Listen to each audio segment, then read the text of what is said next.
ครับสบายดีอ่าเป็นจังไดลุงมาอยู่พี่โอ้อยู่พี่ก็สบายอยู่โอ้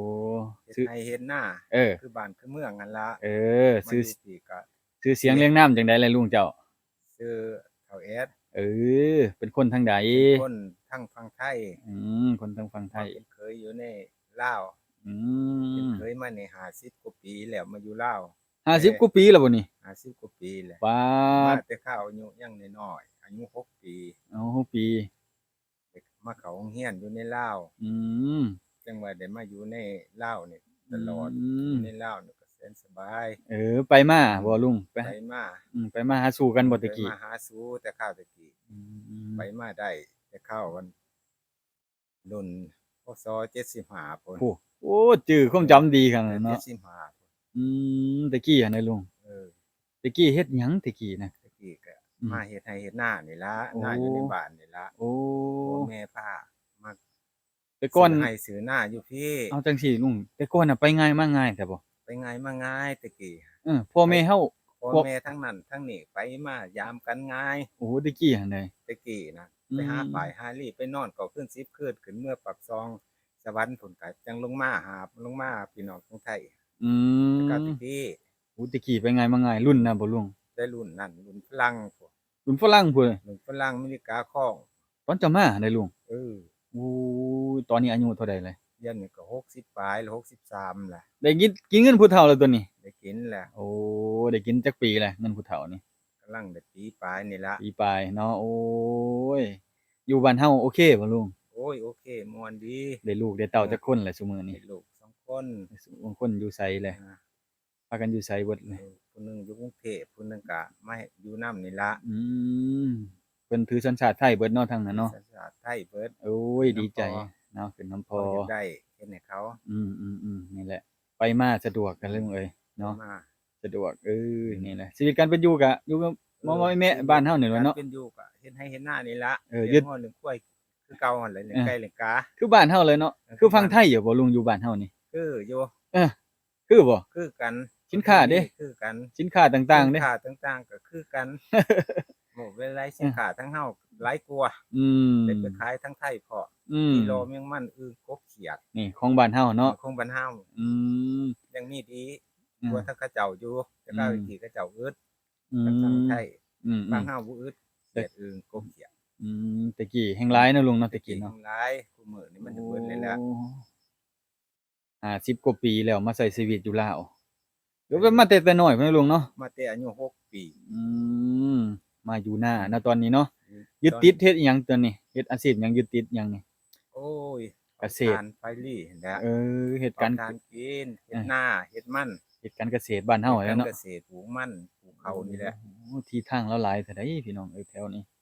แม่นเบิดเลยแถวนี้ให้นาตะกอกตะกะโอ้หลายเด้อพุเป็นตาอยู่ตาเซ้าขนาดแล้วเนาะลุงเนาะม่วนดีอยู่ม่วนดีอันค่ำมาแลงมาก็ปูปลาก็หากินง่ายโอ้ยหากินน้ำแม่น้ำลำเส้ก็บ่อาได้กินถ้าดูหามีแม่น้ำเซ่แม่น้ำคลองเนาะแม่น้ำเส้น้ำคลองอยู่ใกล้ติดอืม ไร่ที่นานี่แหละอืบ้านเฮาก็ไปมาสะดวกเนาะไปมาสะดวกไปโรงบาลคนเจ็บคนเป็พอเจ้าพ่อนก็ได้นายเพิ่นไปอืมเพิ่นขายไปแล้วก็ไปบ้านเฮาเว้าง่ายอยู่ดอกเนาะอืมบ้านเฮาเองเนาะอืมโอ้ยนี่แหละพี่น้องเอ้ยอยู่ไร่อยู่นาเด้ลุงแล้วอยู่ไร่อยู่นาคนเดียวแล้วมื้อนี้ลูกเมียเข้าบ้าน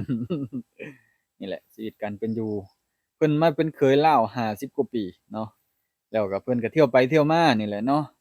มาเข้าโรงเรียนลาวนำบ่ลุงเจ้าเออโอ้เข้าโรงเรียนเขาลาวเฮียนลาวแหละโอ้แต่แต่ข้าวจักรพรรดิพุ่นแต่ก่อนหั่นเด้แต่ข้าวจักรพรรดิอยู่ในลาวโอ้แต่กี้เออครูก็มาแต่ละหาน้ำเมืองสงขลาอืครูม สอนน่ะมันก็สิแม่นแล้ว60กว่าปีเนาะลุงเนาะเออ อายุ60กว่าปีแล้วตอนนี้แต่ข้าวกุศลคุพงษ์เดี๋ยวนี้แต่กี้เพิ่นสิเป็นในร้อยในพันก็บ่จักแลอือาจารมย์ผู้เพิ่นเฮียนให้เพิ่นก็น่าสิเกษียณแล้วเนาะประมาณนี้เพิ่นก็สิเกเกษียณษียณติอาเกษียณแล้วโอ้ชีวิตการเป็นอยู่นี่ถือว่าเรียบง่ายดีอืมสบายเนาะลุงเนาะสบายอาปลูกหมากไม้หมากตอกกินอายุหาอยู่หากินไปคือบ้านเฮาแหละภาษาพื้นบ้านนี่นะอืเนาะมอยู่แบบเรียบง่ายเนาะอยู่แบบง่ายคือๆแบบสบายเศรษฐกิจพอเพียงเจ้าของนี่แหละส่ำว่าพอกินพออยากบ่ร่ำบ่รวยดอกส่ำอ้าวพอได้กิน ฮ็ดเผาถ่านก็ได้เงิน เผา แม่นบ่ลุ ถ่าง นก็ได้เงินอยู่ อืม คราวหนึงจังได้ อืม ก็ยังไข่กว่าบ่มีแนวหา อืม อืม ปลูกผักก็ได้เงิน ปลูกผักก็ได้เงิน โอ้ขายเนาะ อืม ในบ้าน ปลูก เฮา ผักขาย เลาะตามบ้านเฮาก็พอได้ขาย โอ้เพิ่นมาอยู่50กว่าปีพี่น้องเอ้ยมาอยู่เนาะอยู่บ้านแล้วกลับมาอยู่นาบัดนั้นอยู่นาพอได้ปลูกหลายอย่างหลายแนวปลูกมะเขือหมักไหม้ต่างๆนานาเพิ่นปลูกฝังไว้พี่น้องเอ้ยไว้ให้หยังให้ลูกให้หลานนี่แหละกิน คือเว้ากล้องนั่นแหละ กิน พอไปมาก็แวะหาลุงเราเนาะตามข่าวนี่แหละ การเป็นอยู่ของเคยลาวพี่น้องเอ้ยเพิ่นมาอยู่มาเช่าลูกเมียได้2คนเนาะลูก2คนเมียหนึ่ง เออ เนาะการเว้ากันจากะเว้าภาษาเดียวกันเนาะลุงเนาะ คือกับภาษาเดียวกัน นี่เว้าภาษาลาวใจจ้อยเนาะคือเว้านี่แหล้วลาวอีสานเพราะว่า แต่นี่ก็ลาวคือกันท่านนั้นก็ลาวคือกันเว้าแล้ว สายเลือดเดียวกันเนาะแค่ต่างแค่ ทั้งไทยก็ลาวทั้งลาวเฮาก็ลาวคือกัน อ่า เผ่าเดียวกันนั่นแหละ เผ่าเดียวกัน แตกต่างแค่สัญชาติซื่อๆเนาะ แต่ผู้ครองและสัญชาติเท่านั้นแหละ กับการปกครองเนาะ การปกครองเพิ่น อืม คนละระบบ อืม คือบ้านเฮานี่ก็จังหนึงบ้านเพิ่นก็จังหนึง อืม อันแต่ว่าเผ่าเดียวกัน ที่มาก็มาจากบ่อนเดียวกัน มันมาจากบ่อนเดียวกัน มาจากหู้เดียวกันเลย เออ เนาะมักผ่อนมักล่ำนี่แหละ ม บ้าน ม่ว เฮา กินเหล้ากินยา นี่แหละบ้านเฮาตินี่แหละคนอีสานติ ตีกลองกินเหล้า นี่คือลุงเราเว้าสู่ฟังแล้วพี่น้องเอ้ยแต่ข้าวแต่กี้เนาะลุงเนาะ เออ เป็นแบบนั้นเนาะ เออ อืม เป็นเว้นนั่นแหละ อืมมีประวัติแบบอันโศกโซนบ่ลุง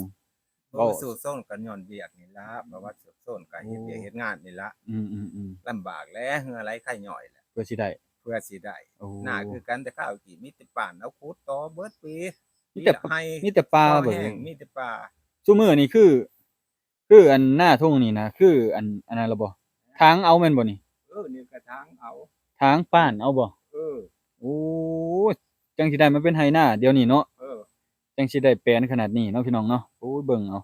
ทางนั้นก็มีสวนมันมักไม้มักตอกเหล้าปลูกบ่อึด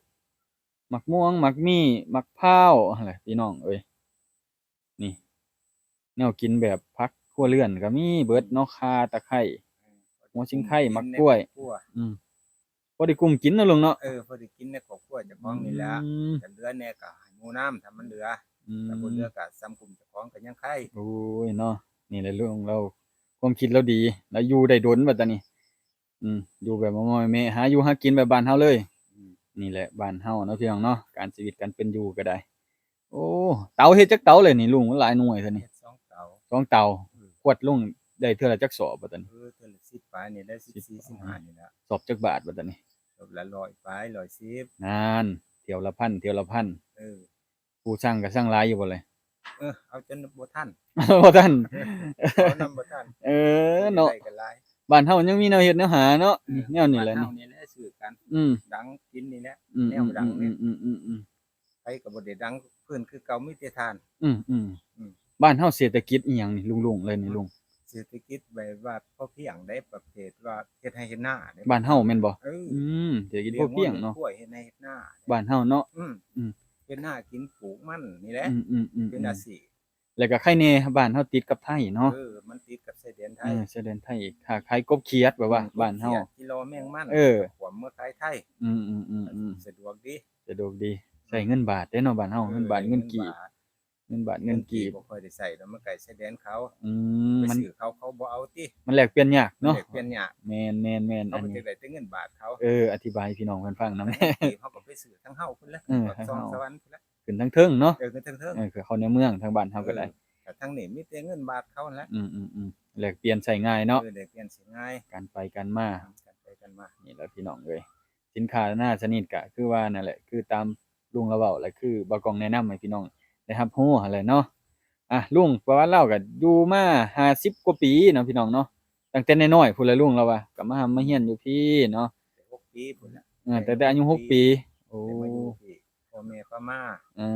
อ ขายให้ขายหน้าทั้งไทยมาซื้อทั้งลาว ไปให้คณะทั้งไทยมาซื้อทั้งลาว อยู่แต่เข้าจักรพรรดิ อืม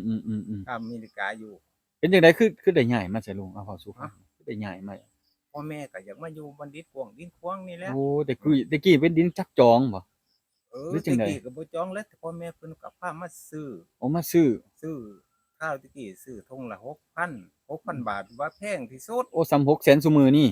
ซื้อ ผ่านมาจักปีแหละ หือ 50กว่าปี เออ น่ะโอ้ก็แม่นแหละเนาะ แต่ข้าวแตะกี้แต่ข้าวกล้วยตัวละ500-600 โอ้ ผู้ใด ตะกี้มีเติบเด้ซะลุง ฮะ ตะกี้เป็นคนมีเด้นั่นน่ะ ถ้าเงิน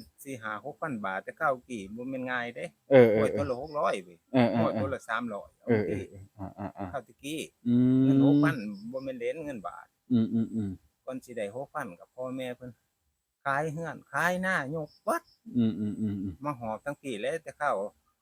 เพิ่นไปศึกอยู่แตะกี้ โอ้ เพิ่นก็ยังมาอยู่ได้เหี้ย เออ เพิ่นเป็นศึกกับเวียดเฮานี่ ตะกี้เนาะ เพิ่นก็ยังพามาอยู่ได้เห็น อืม เพิ่นยิง ๆ กันทั้งพูนทั้งเสปอกเสปูนเพิ่น อา สารวอกสารวันพอ โอเคลุงโอเค อืม เอาบัดตานี้เทื่อคนอยากมาอยู่ลาวได้อยากมาเป็นเคยลาวคือเจ้าเฮ็ดจังไดลุง ไม่มากอะมีลูกมีเมียทั้งลาวพี่แหล้ว เออเนาะ มี เอาผู้ชายผู้สาวเนาะ หาผู้แสบผู้สาว อืม คือขับ อืม น้อยนี่ก็ห้วยมีที่มีทางอยู่พี่จังว่าได้อยู่ลาวตลอด อืม พ่อแม่มาซื้อให้ซื้อหน้าไว้ที่ อืม นี่ ก็เลยยึดติดทางนี้เลยเนาะ ติดทั้งนี้เลย อืม สมบัติเพิ่นก็ยกมาใส่ลาวเบิดล่ะ ตะกี้มันแบบง่ายเนาะลุงเนาะ เพิ่นมาง่าย อืมๆ น่าได้ทั้งไทยได้ข้าวกี่ปะทงน้อย อืมๆ ลูกเพิ่นก็10กว่าคน ๆปาโถ เพิ่นก็มาซื้อทงใหญ่ๆบาท อยู่พี่เนาะ เออ สบายเลยอยู่พี่ ร้ได้พุ่นละ เออ เออสบายบาท เออเอาโอเคลุงซะแน่นี่เอาไว้คลิปหน้าให้พี่น้องเพิ่นติดตามเจ้าโอ้ยอยากเบิ่งลุงเว้าเด้ฟังลุงเว้าเด้แบบว่าเอาติดตามคลิปหน้าเด้อพี่น้องเด้อฝากติดตามเนาะ